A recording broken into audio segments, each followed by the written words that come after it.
And subscribe to our new YouTube page, and don't forget to hit that notification bell so every time we upload a video you will see us. What it is, Miss Tammy Love, y'all come on, let us know where you from. Welcome my CP gang. It's time to have a conversation.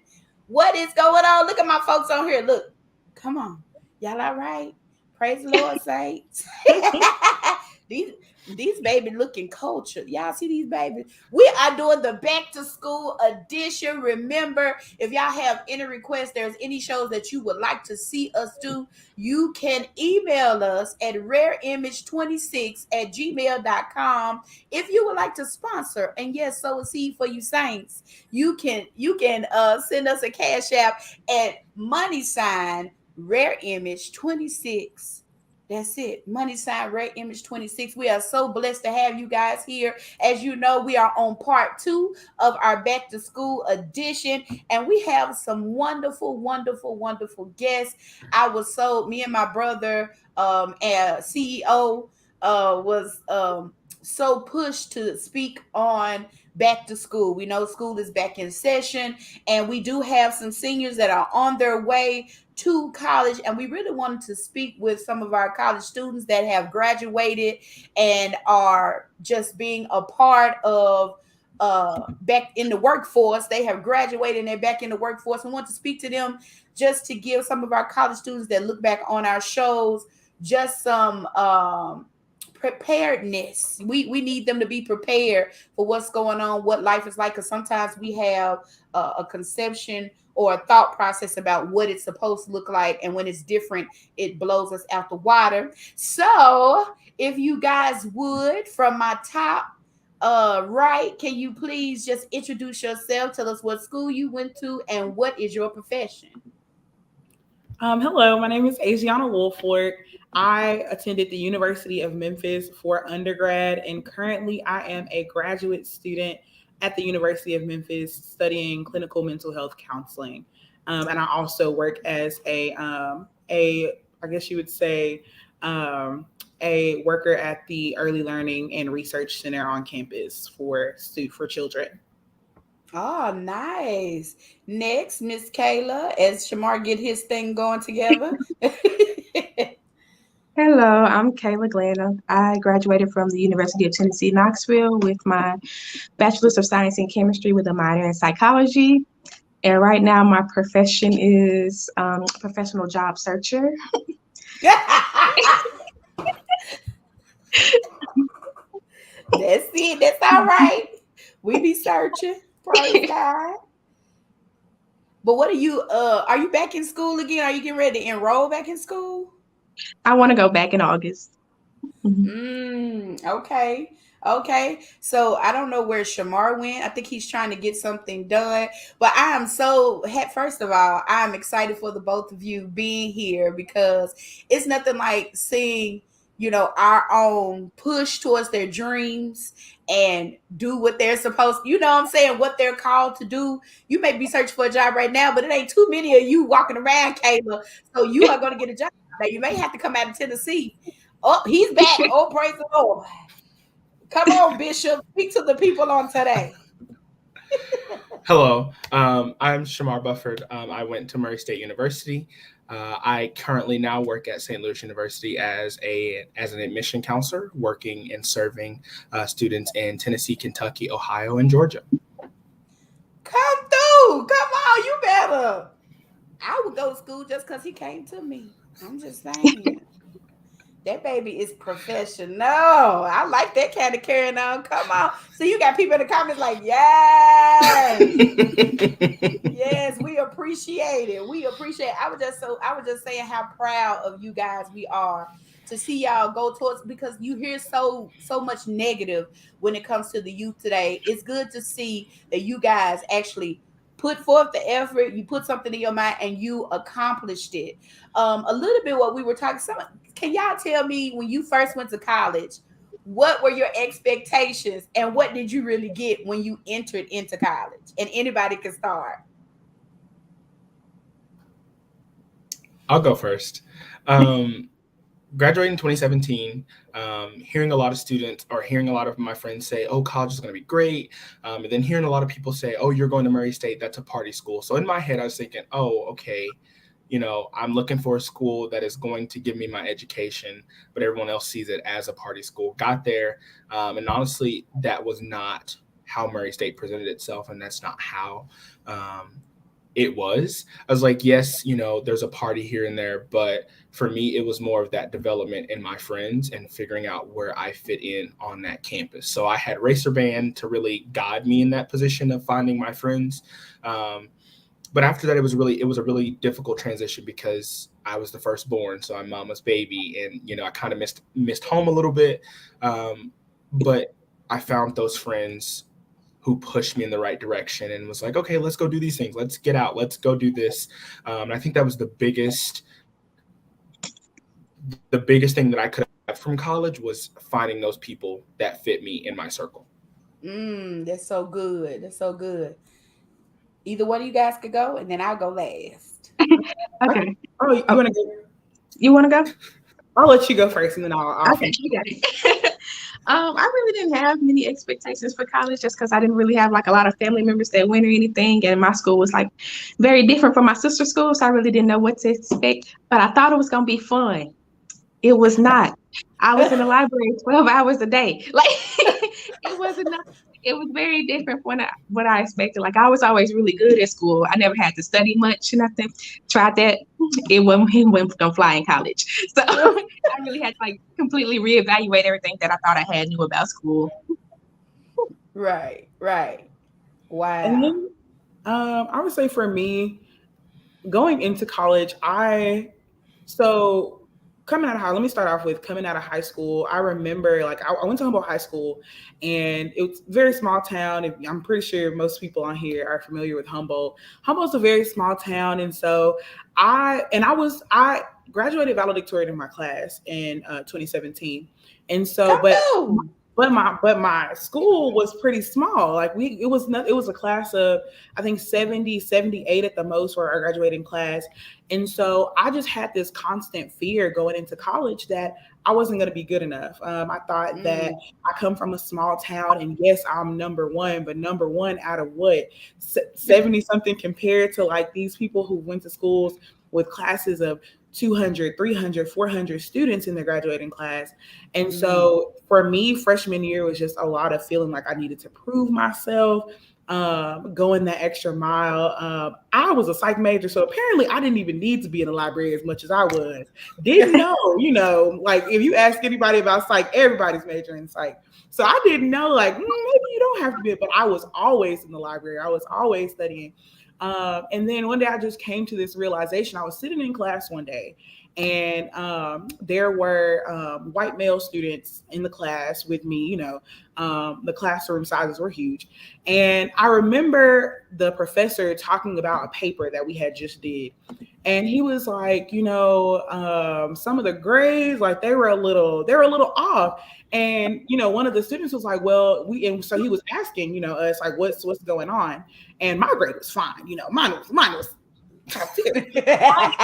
Hearing from the other students in the class, just hearing like, and they're coming from like Collierville High, like schools with money, with funds, and they're just like, we didn't really like learn, like we didn't learn how to write papers for real. Like we could just get by.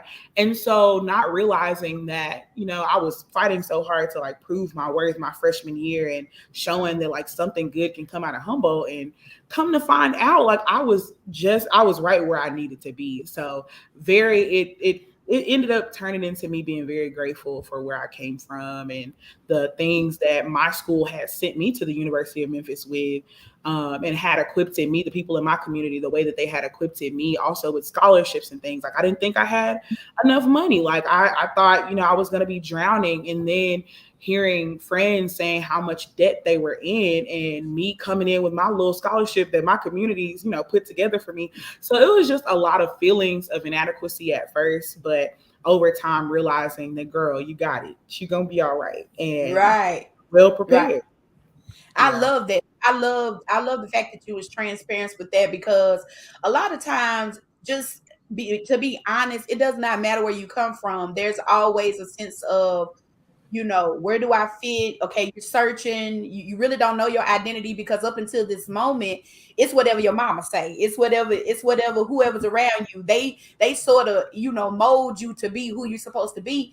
And now you have the opportunity to create who you want to be. And that can be overwhelming. And nobody told me. I was very sheltered when I went to school. Like, we wasn't allowed to spend the night at cousin's house. I don't know their mama, and I don't know they dad. If y'all not going to their house. And so I was very sheltered. So my first year, I was just like, oh my goodness, what is going on? Who are these people? What are they doing? And so I love the fact that you're transparent about the feeling of being inadequate, because what we all need to understand is all of us bring something to the table. And if you realize that at a very early moment, it will keep you from making those big mistakes of fitting in places where you don't fit, but you just want to be somewhere.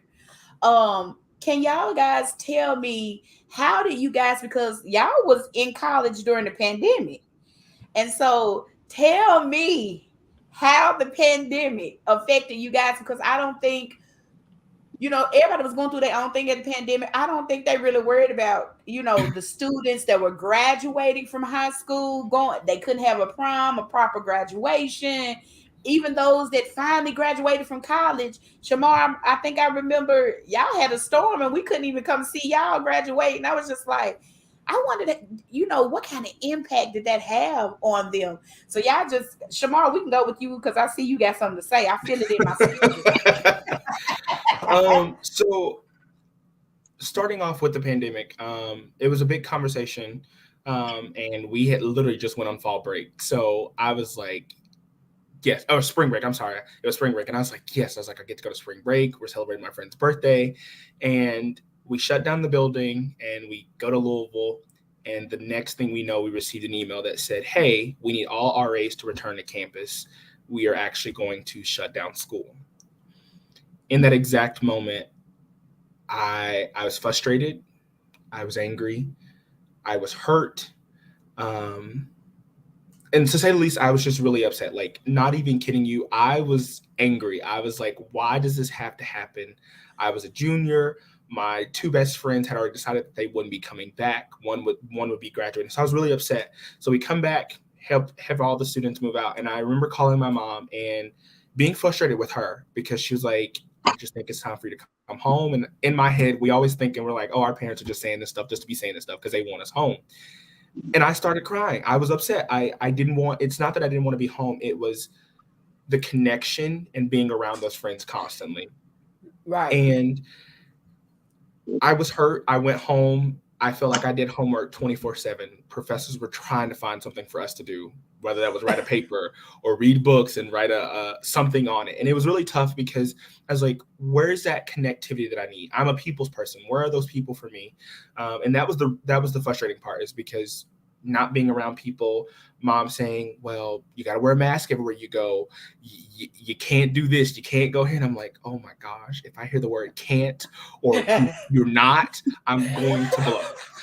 it was like I was upset. Like it was just frustrating because that's all I kept hearing. You can't. We're lone lockdown. We're doing this. And I remember my brother being a senior, and he's like, this is not fair. I don't get a prom. I don't get this. But then in my head, I was thinking, well, y'all are about to get all these scholarships, class of 2020, multiple full rides because they went through a time where nothing was open. And I was like, man, if this was 2017, could I just get this full ride to wherever I want to go? I was like, that was the upsetting part because I wanted to be there. I wanted to be just like them. But then when the tornado hit for me after graduating, I saw how they felt in that transition of having something stripped away that you have worked so hard for. And it was upsetting. But also I realized that if it did not happen, none of the doors would have opened that I have now. I wouldn't have been able to go to a job interview a week after graduating. I wouldn't have said, oh, I got a job right after I graduated.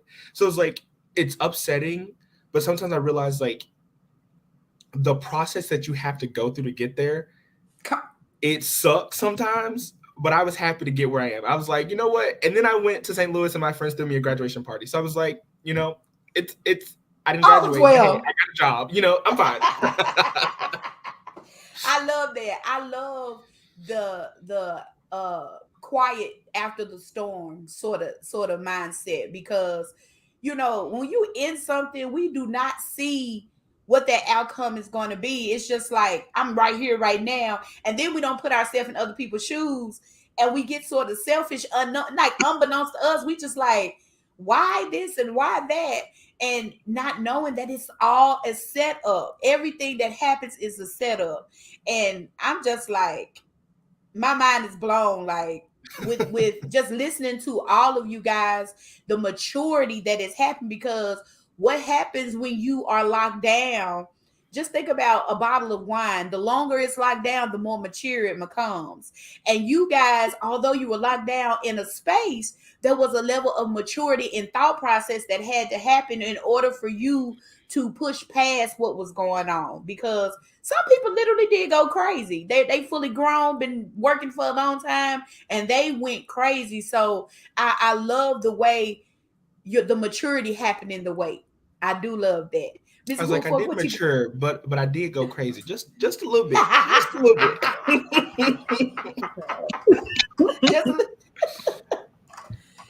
Yes, I can go next. So for me, the pandemic, it really hit in the nick of time for me. I think I was always on go, always like, what can I do? What do I need to be doing? Like always, all the time, always in the library. Like it was a thing. I was always on go. And so once the pandemic hit, at first it was a tad scary. It was very scary. I'll be honest. It was very scary. And I didn't know what to expect. But over time, I started to settle into it. And I'm like, this actually isn't that bad. Like I was always going to class, always there, you know, rushing to get to classes. I'm always late. I'm like a late nature person. But rushing to get to class, but I was always there. They can't say I wasn't there. So when the pandemic hit, classes like were canceled, and they were like not canceled, but transition into virtual classes. The thing that I didn't know I needed, like that was something. And then that was a blessing that came out of that. And then it also hit like junior year, starting getting toward my senior year.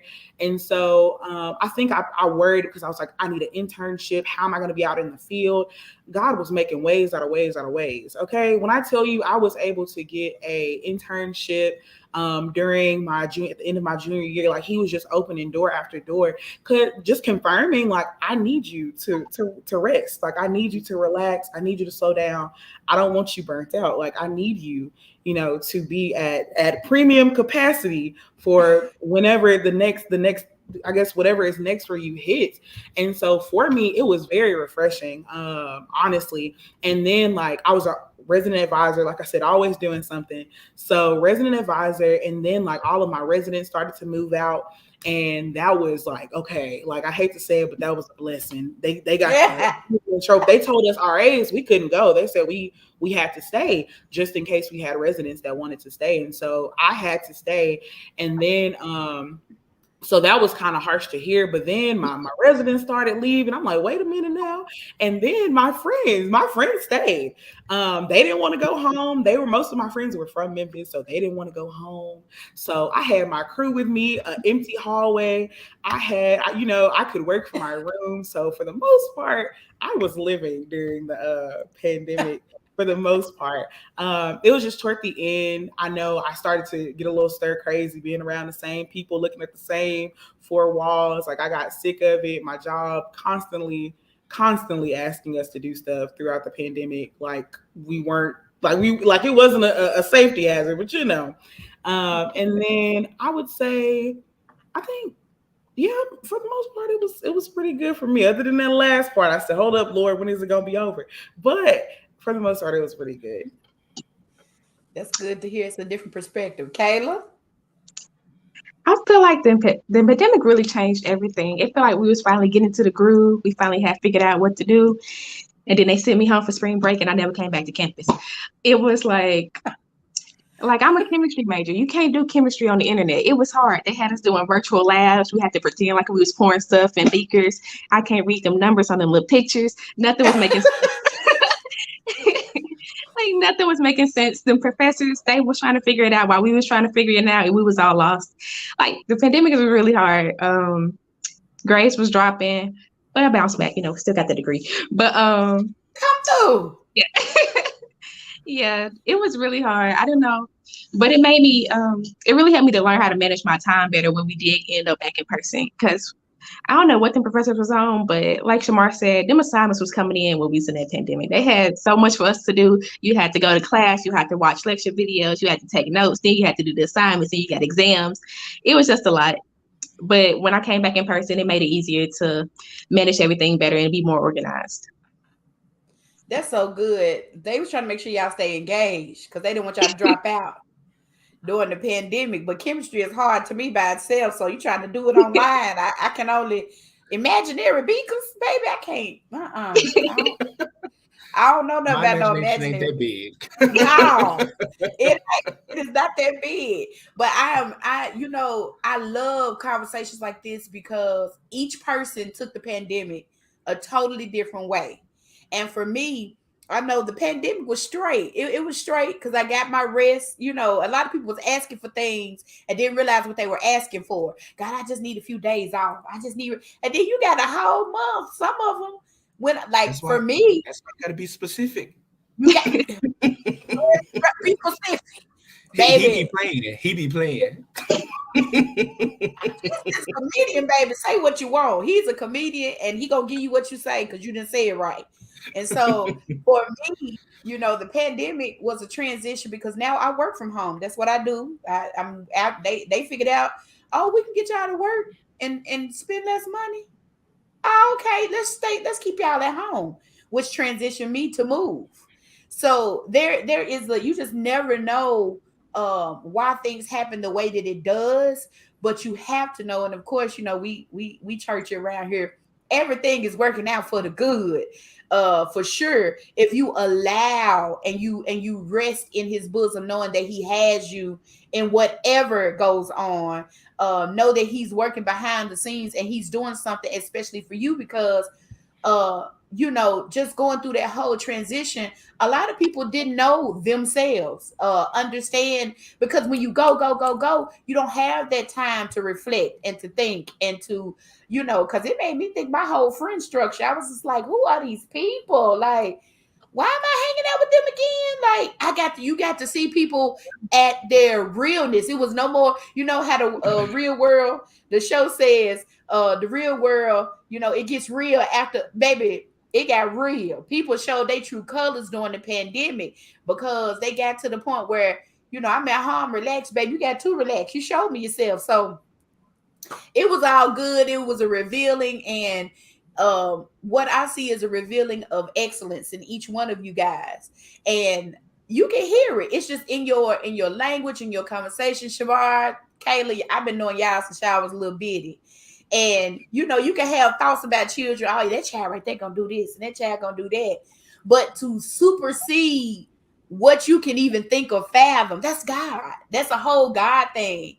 And I know that it can be scary, especially coming from a small town. I mean, Jackson ain't that much bigger than Humboldt. It's just a bigger circle. That's it. It's a circle. But the mentality is small a lot in that area for a lot of people. So to even, push past that, what would you say to those that are transitioning now? It's their first year in college. They are in a new place. Some of these people, like you say, you felt inadequate, um and they're in the big towns for the first time, and it's like overwhelming them. Like, I'm on the phone like, oh God, you can do it, you can do it. But what can you give them to help them push past a feeling of being overwhelmed?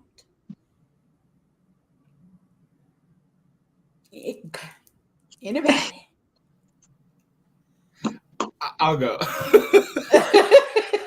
You always the first, president. I You know. always- So this is the thing with me. So now that I work in the recruitment aspect of getting students to a college, I see the transition every time. Being an RA, I was able to see that transition. I worked in the Office of Admission at first, and then I became a residential advisor. And at that point, I saw how things worked.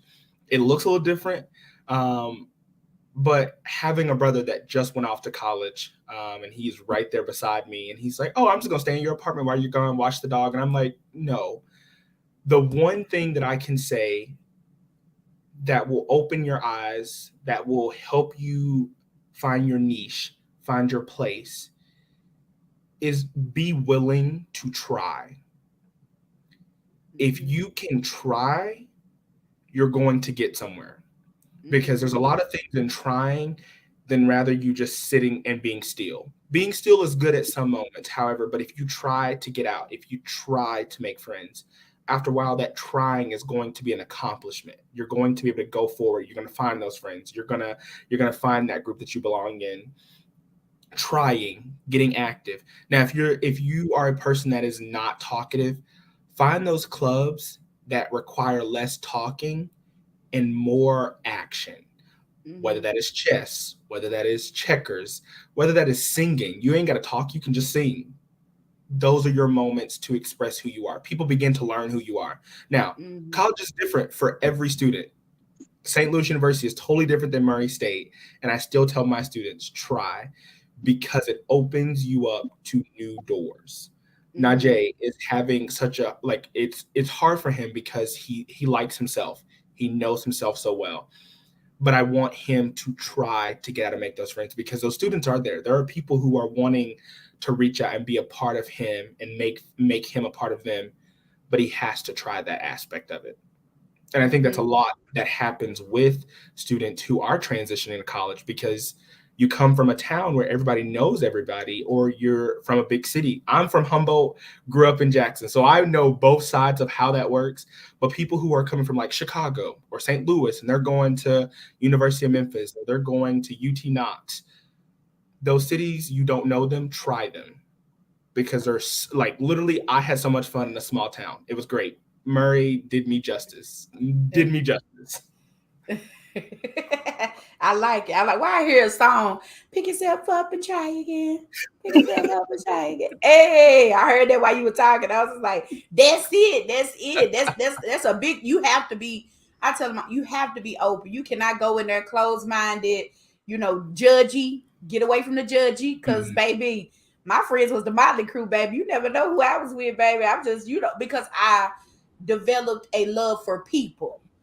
And not for, I'm not judging what you do outside of me. I ain't got nothing to do with that. Long as it don't infringe upon my rights or get me arrested. Other than that, we can be friends. I'm cool with you. You cool with me. Don't be disrespectful. But other than that, we good. We are good. What you say about it, Kayla? I think you really just got to find your people. Like, no matter what you're interested in, no matter what you like, there is a club for you. There are so many clubs on college campuses, no matter what it is. Like, I used to see clubs for the craziest things. I'm like, people meet for that? But, yeah. Come on, Delta. You pledged, didn't you? Delta Sigma Theta Sorority Incorporated. But Yes, baby. whether it's a sorority though, or like I was in a lot of clubs. I was in the Black Student Union. I was in the undergraduate forensic science club.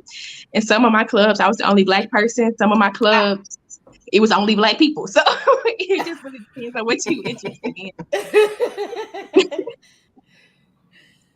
And I would say just try, like, just give it your best. Like, try, like you were saying, try, give it your best. I think there's a quote that's like, I think like aim for the stars or something like that, shoot for the sky, and like at least you might like fall into the stars, something like that. Like, just try. And I think that was like something that worked for me. Like, I was aiming for the A. Now I ended up getting the A because that's where I was aiming for. But even if I didn't, like, I realized, like, if I'm at least aiming for an A, the worst that I can do, it probably won't be that bad. Like, it's not gonna be that bad. You still might make it out with a C and still be satisfied with that. So it's like, do the best that you can, and then like do the best that you can and just give it a try. Like, that's really all you can do. When it comes to people, like you were saying, like Kayla was saying, find your people group, because that's going to make you want to stay. Like, that's going to make you want to stick it out, having people there in your corner to encourage you and let you know that it's all right. I struggle to be able to see somebody in their daily struggle as well. It's very helpful sometimes, very encouraging. And then if you find out that you're the only one, now that's the only thing I'll add about people though. If you find out you're the only one in your people group that is really trying, you might need to go find another group. That's the only other thing that I would add. I've seen a lot of freshmen get caught up with that. Friend out of friend through their group, out of the group that they found, dropping out, and then of course they end up getting discouraged by that. Like, no, don't let that discourage you. There's plenty more people out there for you to connect with that will keep you on track and on mission and on purpose. That's so good. And let me say this, because if you were anything like me, you don't fit nowhere. Okay. You get along with everybody, but you don't fit nowhere because your path is on another level. And I want to encourage that one because I know Shamar is one. I know for sure. He called to another spiritual level. And so I know he had a hard time with that. Because there were some things that some days he wanted to do, but his spirit wouldn't let him.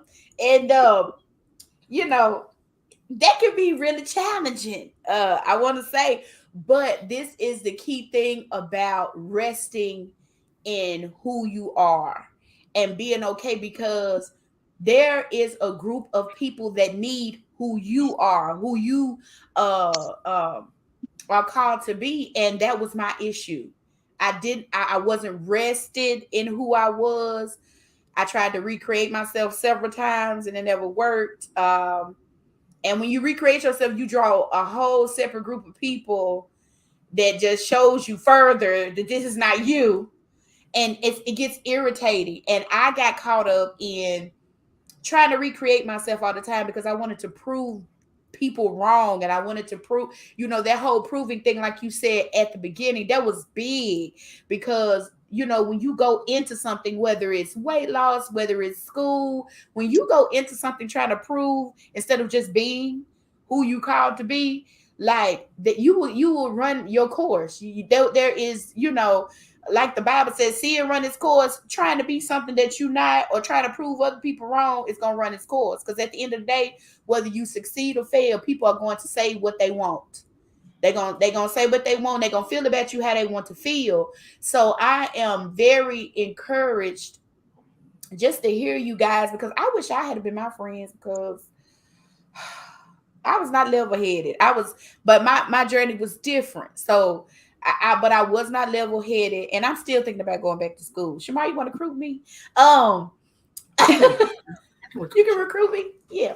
I'm thinking about going back to school because I'm a lot more settled. And I just want, as a leader now, I want to make sure that every child that I come in contact with is settled in themselves enough. Maybe a 4-year college is not them, I want them to understand it and not feel less than, because a lot of times, can y'all tell me, did y'all have any? I know several of you guys say, you didn't have people in your family that went to college before. Did any of you guys feel pressured, and was that part of the struggle at the beginning? Was the pressure you felt like that was from, whether it was parents or people that believed in you? Did any of you guys feel that struggle, and what was the struggle in your mind? The struggle for me was not for my family, like because my mama has always been very supportive. My mom went to college; she got her master's degree, so she did it so that I could have I could have somebody to see doing it. And getting it done. And so my mom, she got her degree. And it's so funny though, because I really like don't really remember that process. So I know she gets really mad at me for that, because I never really remember her process anyway. And I'd be like, dang, I feel like but anyway, it was more from my community. For me, I felt the pressure from my teachers, my community members, literally my classmates' parents. Like it really did feel like I had to do something spectacular.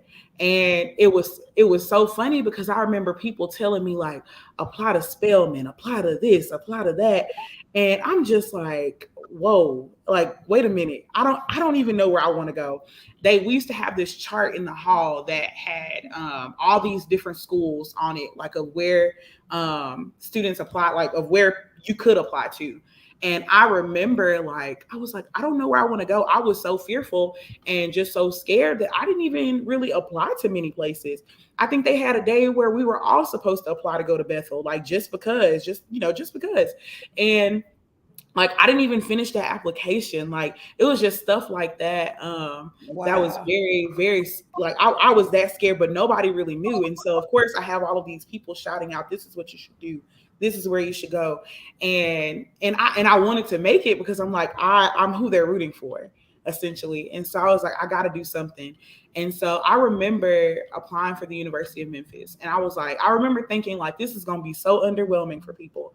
I said, but this feels right to me. And I didn't apply anywhere else. Like I didn't apply anywhere else. I said, this is where I want to go. And this feels right to me. And the embarrassment from only having the one star for the University of Memphis under my name, like out of all the possibilities, only having that, and just remember trying to think of what other people would think about it. But Wow. that pressure, that's what I felt. The fact that I had to be the one to make it. Wow. Wow. And it's funny that you say, oh, the embarrassment, the one star. But some people have no stars. They didn't even apply at all. And it's that goes to show you, like, I don't think people understand because I know for me, when I didn't apply for colleges until like the last 6 weeks of school, I think. And I just went to the one that accepted me. I'm being honest. I'm being honest because I didn't even know if I wanted to go. Like my mind wasn't even in school at that moment, and I didn't even know if I wanted to go. But I was voted most likely to succeed. Won't it get you? What? It'll get you. It will really get into your head. I It didn't even will. go to class reunion because I was living in the projects, and I didn't feel like I succeeded. And I was working at McDonald's at the time. I was just like, I cannot go back. It's most likely to succeed working at McDonald's, staying in the projects. I can't do it. And I didn't. I didn't go. I'm just saying. I had to put that out there. I didn't go, y'all. Don't be like me. I'm just saying. I didn't go. Go, Shamar. I saw you talking next. Go on. So I think I can relate to what you just said on being that student. It wasn't that I felt pressure. I knew that there was something that I needed to do. It was not a mindset of like, I got to do this for everybody else. However, as a man who sometimes looks at himself as the man of his household, my brothers, I knew my brothers and sisters would see me. And I was like, I don't want them to see someone who did not get started or who didn't finish. So that was what was in my head constantly. My mom kept saying, and I was always told when I was younger, when I started going to church, you are destined for greater. You're going to go. We believe full rides. That's the thing that kept going from church. And it was like, at that point, I was like, okay, I'm going to do this. But this is the thing. I did exactly like other people said I would do. I would apply just to see if I got in. I was not interested. I just wanted to see if I could do it. I just need to see those acceptance letters on my wall. That's all I need to see. I think you and PJ got the same syndrome. Y'all would put out applications for no reason, just to see if you can. Just to see if I could. And in those amount of times, I did get several full rides, but I didn't choose any of them because I had already placed my mind on one school of being like, this is where I want to go. And I went to that one school, and I remember going on campus with my mom, my TT Cheryl, PJ, and me. And we walked on campus, and I was like, yep, this is where I'm at. This is me. But the one thing I can say, out of doing what I had to do for my brothers, my family has been the biggest aspect of me. And it wasn't even that I felt pressure. It was I didn't want to let them down.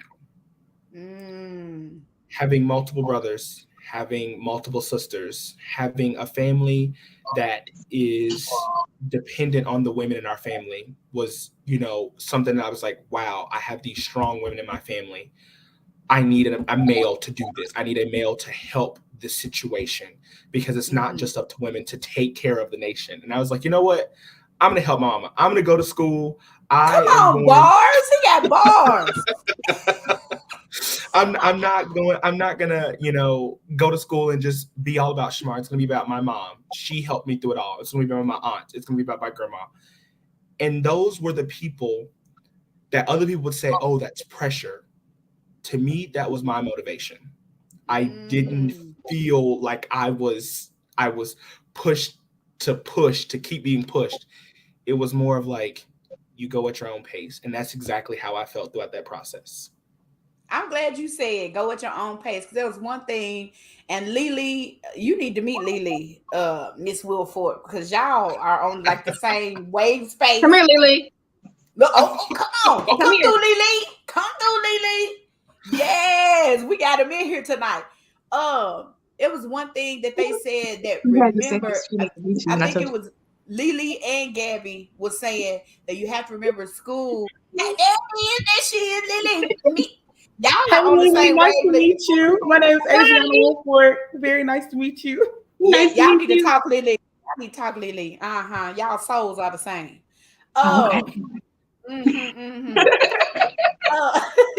One thing that Lily and Gabby said last week is to remember that school is not a race, but it was, what was it, Lily? It's not a race, but it was a marathon.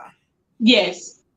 There it is. It's not a race, but it's a marathon. And so, in our minds, sometimes people put it in us like, you got to get through with your 4 years.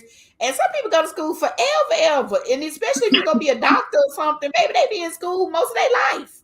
They only get to work less than half their life because most of their time is in school.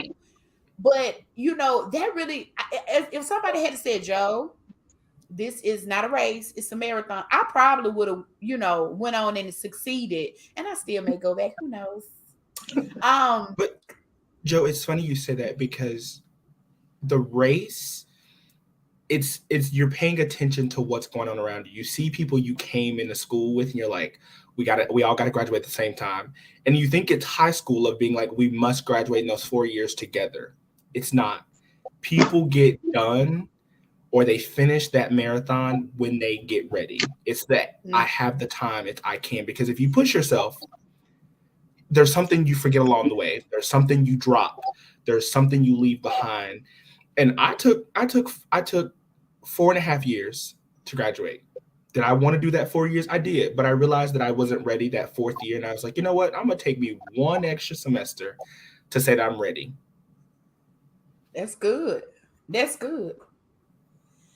Adrian, what you say? I did the same thing. Yeah, I took one extra semester in the summer. I ain't never took a summer class before, but I said, is it worth my sanity trying to fit everybody else what everybody else wants? Like, is it worth me and my sanity? So I said, let me add this extra semester. It's not gonna be the end of the world. And I enjoyed it. And I was very shocked. I enjoyed that. So yes, it's not the end of the world to take that extra semester to finish in 5 years. Yeah, yeah. Come on, prophesy, Miss Porter. I shall go to school. Yes. Come on, put that in my spirit. Put that in. You know, I really have been thinking about it because I want to be a journalist. And I've said it, even with this podcast, that we should be having our own magazines and we should, you know, I'm already a scribe and I journal on the regular working on my book now. So I might as well go to school. You know what I'm saying? I might as well do what I do. And so it's really on me. Don't start, y'all. Don't start. Kayla? I would say, like they said, you do feel like the pressure from your community and everything, just because we've always kind of been good at what we're doing. So everybody always had high expectations for us. But I feel like the most pressure came from the pressure I put on myself.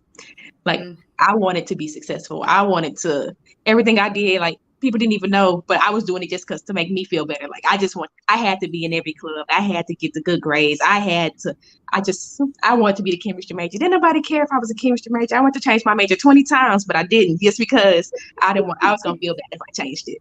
But, yeah. So I feel like it was just me. Like, I was in my head all the time. Like, if I was getting a C, I wasn't feeling good. And like, people don't care as long as you pass. People didn't really care at all, but it's all in my head what I was telling myself. Like, I needed to do this, and that. And if I wasn't doing this, and that, I wasn't doing nothing. And yeah. Well, see, you've always been a brainiac anyway. Nobody would know what you was thinking, but you knew what you were thinking. And I could tell when your wheels are turning, but I didn't know what you was thinking about. Like, oh, Kayla's over there. Baby, that's a quiet storm right there, baby. She gonna brew up something. But we need in the world. So we gonna speak that your job coming soon. Now it may not be in Tennessee. So do you want me to pray? I'm just saying. You've been nowhere somewhere, But we need a chemist in St. Louis, Kayla. What you say? We need a chemist in St. Louis University. Just saying. I got you. Look at him recruiting. He think everybody in St. Louis. But if they do need one, Kayla, I'm just saying, do what you got to do, baby. Just give me another place to go. Praise God. Is there any questions from our chat? I think I saw one question. Yes, journalism does fit me. Yes, I know. Yeah. I've been saying I've been calling myself, what I call myself down there? I'm a personality. That's what I used to say all the time. How do you become rested or secure in who you are? Anybody got the answer to that? Y'all know I can preach on it, but let y'all answer. For me, it was just redefining and discovering who I was in Christ. I think that helped me a lot. Once I did that, I think then it was a lot easier for me. Before that, I was always perform. My mentality was always perform, be who they want you to be. But when I found out who I was in Christ and who He had called me to be and created me to be, then I feel like it was a lot easier. I was able to breathe because I don't know who I thought I was, but I know when I found out who told me I was, then that's where the security came in. She said, I don't know who I thought I was, but I don't know who I was. I really don't. But it's like that for everyone. You know who people told you were, and you know what other people see in you, but it ain't nothing like knowing for yourself who and what you really called to do. It's nothing like knowing it. What about you two?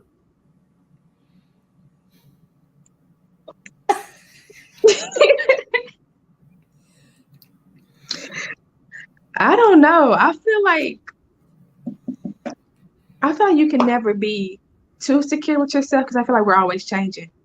I feel like as long as you're comfortable with change, as long as you're comfortable with growing and knowing that things ain't gonna stay the same. You just have to be comfortable with knowing that you might not be you today, tomorrow. So, and you gotta know like what people think about you, that's not your problem. And you just gotta be comfortable with how you feel about you and what you think about you. Kayla got bars. She said growing is knowing. Come on. Bars, Kayla. Y'all doing it on tonight. Come on with these bars. Y'all heavy. Y'all heavy tonight. Look at he So want pastor want to preach. Come on. no, because I was thinking like it's it wasn't that I need. So let me put it in this perspective. This is the song that I kept on my head and like we danced to it, Joe. And everything that like happened for me, only thing I could think about was this is my season. And I would keep saying that, and I was like, okay, this is my season. However, bad things kept happening. I was like, maybe this is not my season. But then I realized that I was shedding things of myself daily. I was learning that this is not what I wanted and this is what I wanted. And whether that was cutting off a person or adding a person to, or stopping this and adding something else, I think that's when I really began to mold into who I really wanted to be. And the first start of that for me was becoming a residential advisor.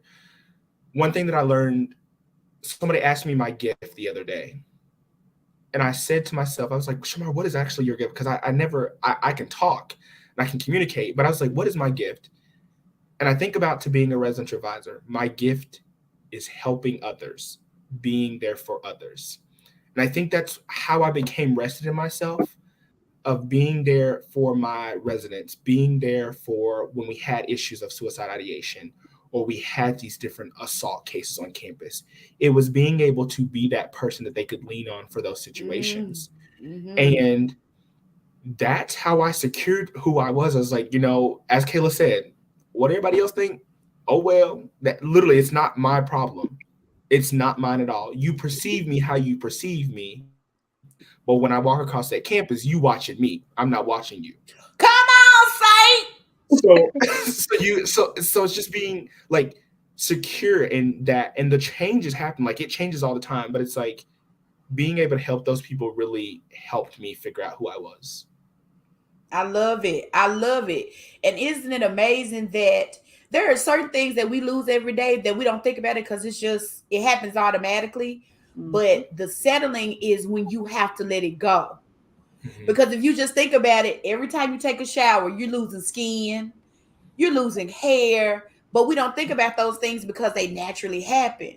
But when you have to make the choice to let something go, that's when you can do that and do that with a settled space in you to where um and this is that's a deep question, baby, because first giving another guy who's ahead of my life, it depends on what season you in. Okay, yes, they are helping people tonight because depending on what season you in, and I tell people it's okay to change your circle. See, people have issues. Your circle is not like a ring that you put on that you're supposed to keep on forever. Like, depending on what season you in your life, your circle changes. And we have a hard time. We just think, okay, if I gotta leave the circle, that don't mean you forsake the people. That means you're transitioning from glory to glory, from faith to faith. That's a transition. Those are level. So when you're level up, you can't carry the folks you used to play with outside, at school time in a real world, adult situation. We not at playtime. This ain't recess no more. We got to grow up. And so, in my transition of moving to North Carolina, I had to learn how to deal and explain and communicate. Listen, it's not that I don't love you. It's not that I don't consider you a friend.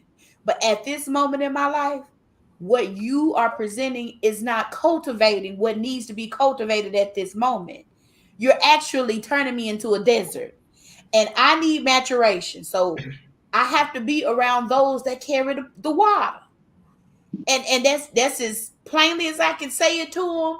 If you can't take what I say, I have to shake that dust and keep on Mhm. walking because it's necessary. And God may bring you full circle back to those places to help you heal a space in them, help bring them along, walk them through. But if you are so terrified to come out of this same circle that's turning into a cycle, then you will never move. You'll be a rocking chair moving, but ain't going nowhere, not going anywhere. And I think as much issues as we have in life, the issues that we have and the people that have the issues, it's those that are caught in cycles.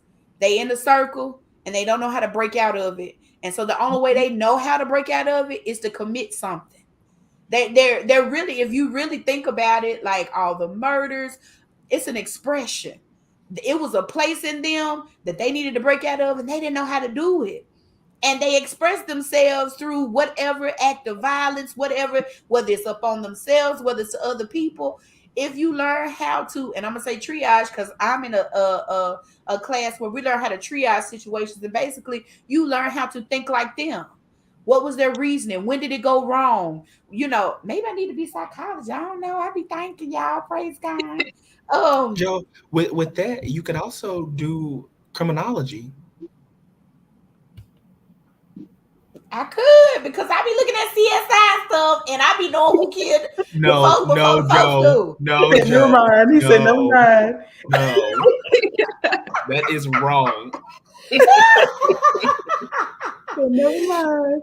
But I do like, I do like to understand why people do what they do because it's just not, oh, they just crazy. No, you can't shoot that off because I'm one decision away from making the same mistake they made. And when you put yourself in that position, you won't be judgy. You'll learn how to take you can walk with people. I love what you Mhm. said about, I think I'm for people. They can lean on me. That is big because baby, these folks are some real pretty walls, but you can't hang no pictures on them. I promise you, they so fickle. You get ready to hang up a picture and the whole wall fall down. You be like, you ain't got no studs or nothing, no stability. But they look real good, baby. But ain't no studs or nothing. You can't. And we need more solid people. Like I'm being fun, but we need solid people, y'all. We need solid people that will think a thing through. Um, Another question: how or when did uh each settle on your specific choice of study? Oh, can I Oh my can I go God. first? Can I She go? can go first. President, you always go first. Okay, so growing up, and Joe knows this, I was so settled in becoming a gynecologist and specializing in women's health. That was what I was Yes. set in. It was And I was like, set. you sure? You Joe kept sure? saying it. Joe kept saying, and everybody was asking, "Is this what you really want to do?" And I kept saying, "Yes, yes, You yes, got to look yes." at. But Kayla, yo, they said, "Oh, you got to take chemistry one." Okay, I got this. Don't remember anything. Couldn't tell you what happened. Couldn't tell you what explosion I did, what nuclear electrons, whatever. Couldn't tell you nothing. And I failed the class, and I said, "Okay, this is not working." And then they said, "Oh, well, let's try botany." Did botany, the study of plants? I don't care that they open and close and take in oxygen and monoxide and whatever else.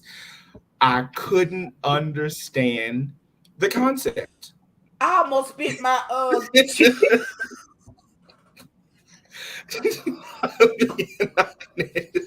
honest. I don't care if they open or close. I don't care. None of that.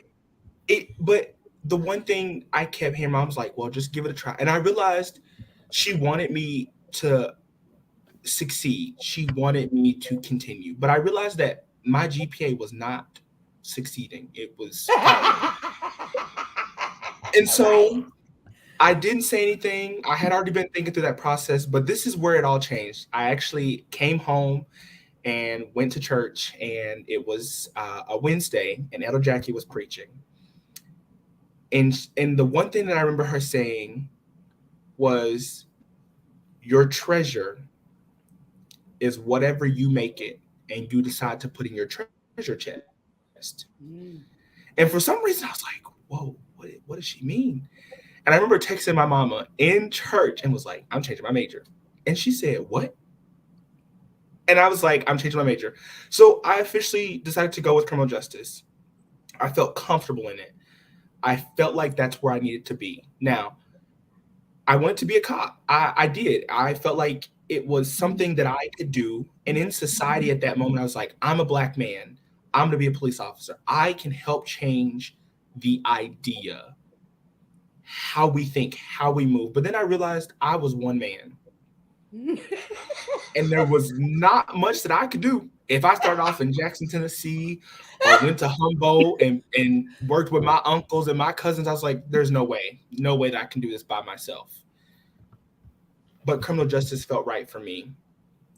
And Elder Jackie confirmed it for me. I had already thought about it, but Elder Jackie just confirmed it for me. And I was like, you know what? I can still help people if I change my major. So criminal justice was where I'm at. However, I'm not doing criminal justice, so you see. But I'm just saying, Kayla, your study was what got me first. It told me no. It was the first indication.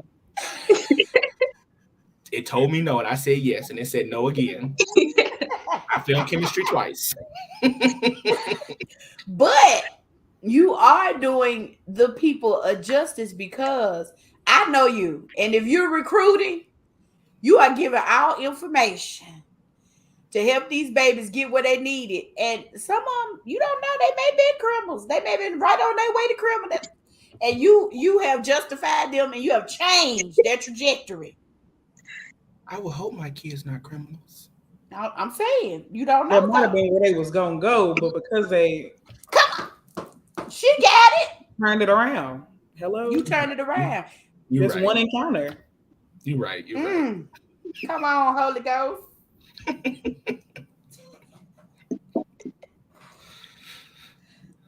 Adrian, how did you say? I'll go next. I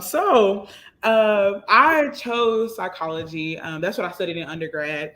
And I knew from being a volunteer at the Boys and Girls Club that I wanted to be a psych, like do something regarding psych. I just really knew I liked talking to people and I liked helping people through that.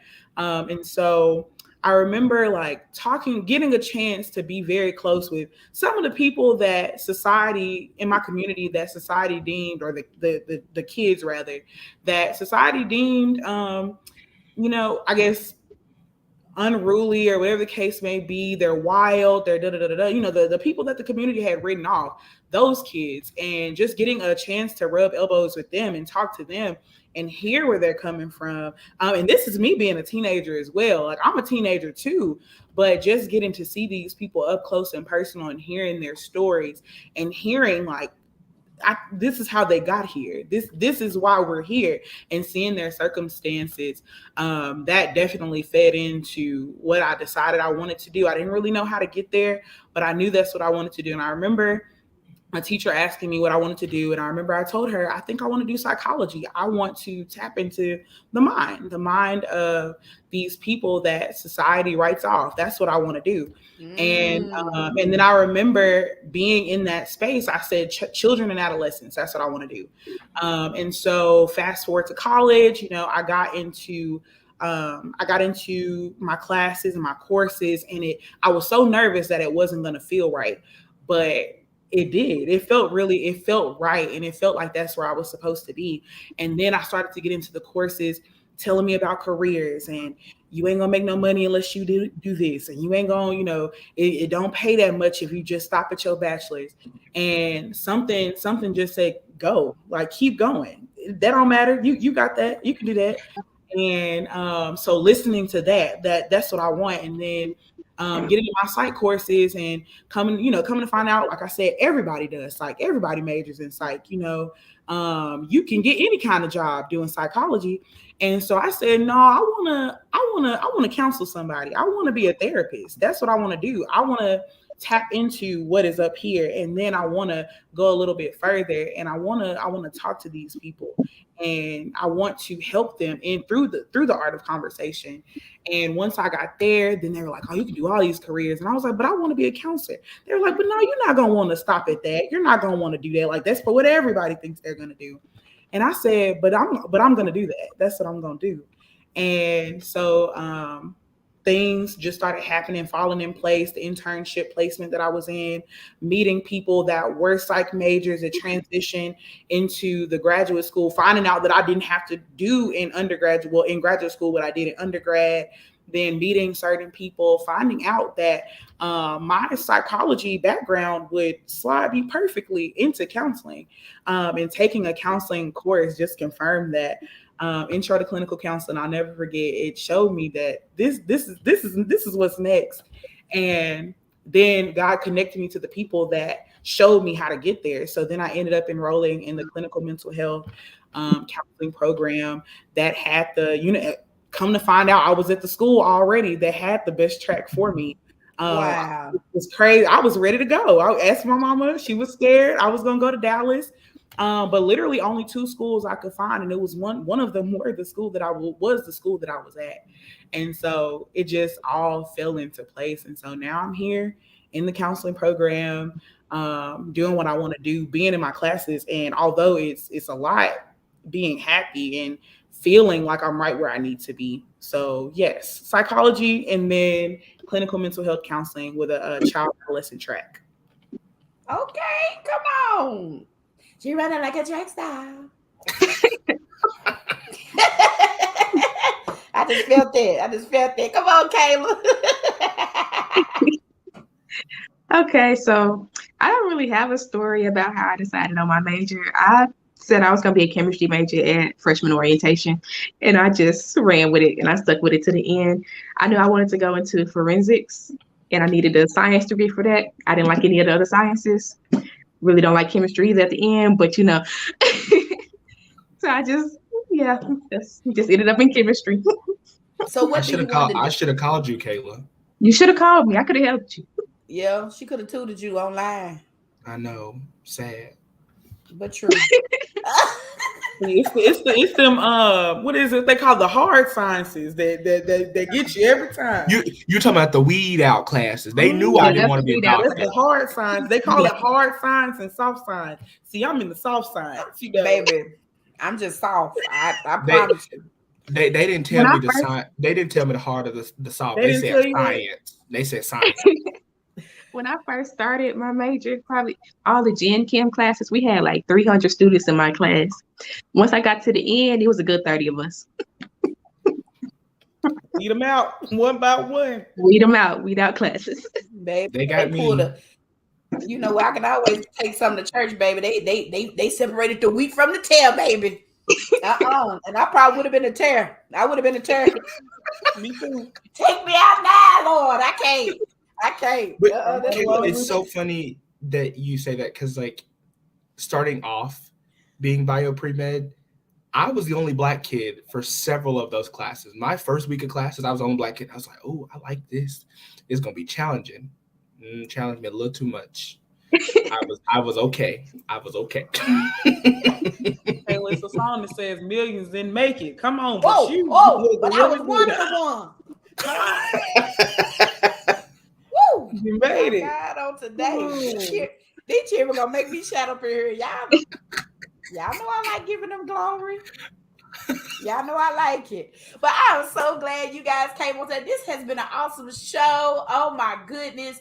I'm so proud of each of you. And I know you guys are going, this is just the beginning. I can't wait to see where y'all end up, honey. Because this baby gonna be forensic scientist, I just need her to do what she do in case anything happen to me, Kayla. I want you on my case. I got you. I'm just saying. Kayla, I got your backup. I'm your backup. I got a criminal justice to grab your backup. And then I need you to check the mind of the people. You know what I'm saying? Because when I'm gone, it's going to be a loss. You know what I'm saying? It's going to be a loss. Need to counsel these folks. They're going to need counseling after I'm gone. Reaping with her. They're going to be... Not the weep. Not the weep. Yes, sir. I am so...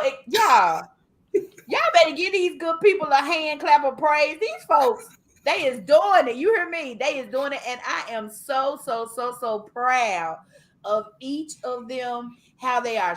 I mean, they're growing in strides. Man, let me tell you, I ain't even gonna cry. They say I cry every show. I ain't gonna do it today. I'm not gonna cry today. But I am so proud of each of you. And I will be talking to you, Miss Adrian, because I just feel like there is a relationship coming forth. Um, and I love each of you. Y'all know what? Y'all need to come to the mountains and just chill out on the couch for real. I need y'all to come to the mountains. Yes, Shamar, come to the mountain. Stop there playing. Your I face thought the camera changed. froze. Yes. I thought the camera. His face completely changed when I said come to the mountain. He look puzzled. Don't look puzzled. Ask Darnell. You will love it. Everybody like the mountains. Huh? But yes, this was an awesome show. I am so glad that each of you decided to come. You guys are valuable. You're valuable in the land and you are valuable in the kingdom, each and every one of you. And I appreciate each and every you and all of your thought processes. I know y'all have some grown folks tonight. We aren't here for the cheering on tonight, but y'all have the grown folks because I know y'all have me. Don't say nothing when I slide y'all that little paper. Joe has been accepted. Don't even play with me. Don't even worry about it. Don't worry about cheering. Y'all just wait for the text messaging because I'm gonna send it to you. Again, if you guys would like to see more shows like this, please by all means because it takes money to do things of this nature. Please so at $ Rare Image 26. Yeah, we are doing some things. We are making some strides. Remember, we do have a radio show. Don't forget, Vision Radio 365 live. We on that thing. We need you to download that app.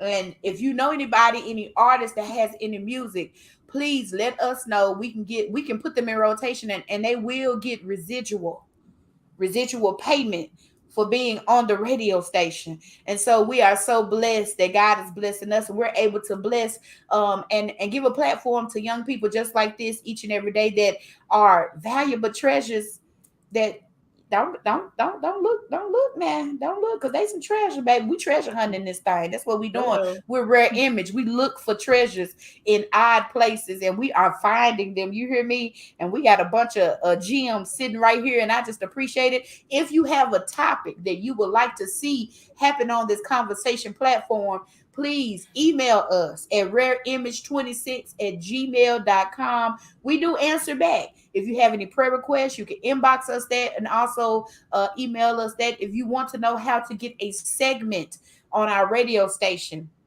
we do have some plans for you. Email us that. We will get back with you. Is there anything else anybody would like to leave some lasting comments before I pray everybody out?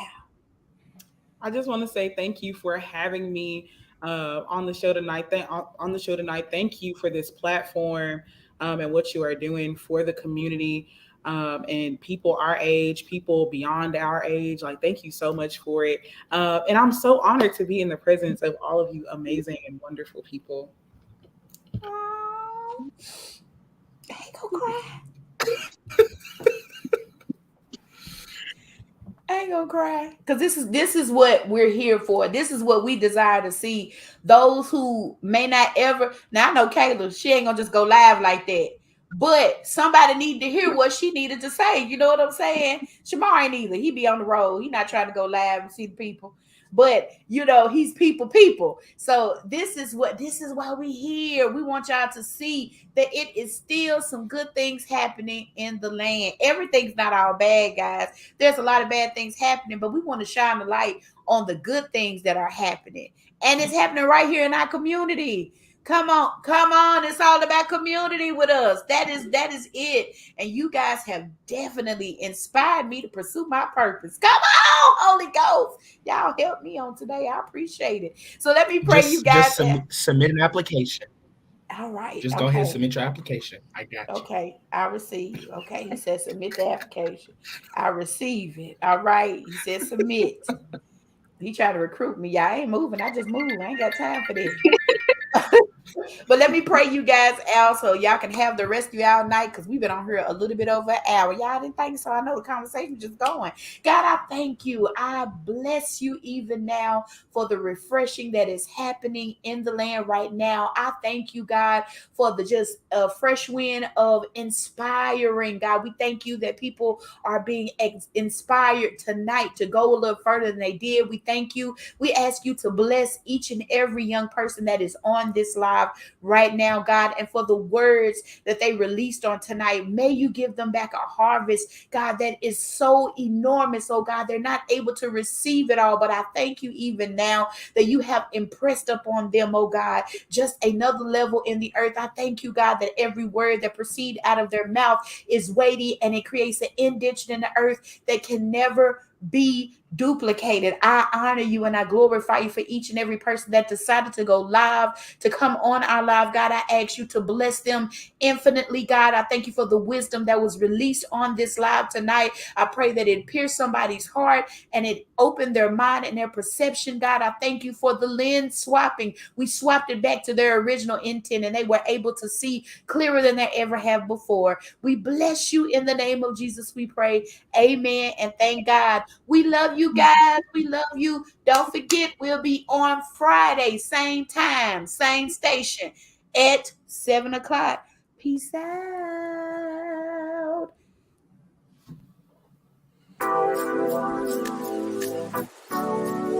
Hit it, Mr. DJ.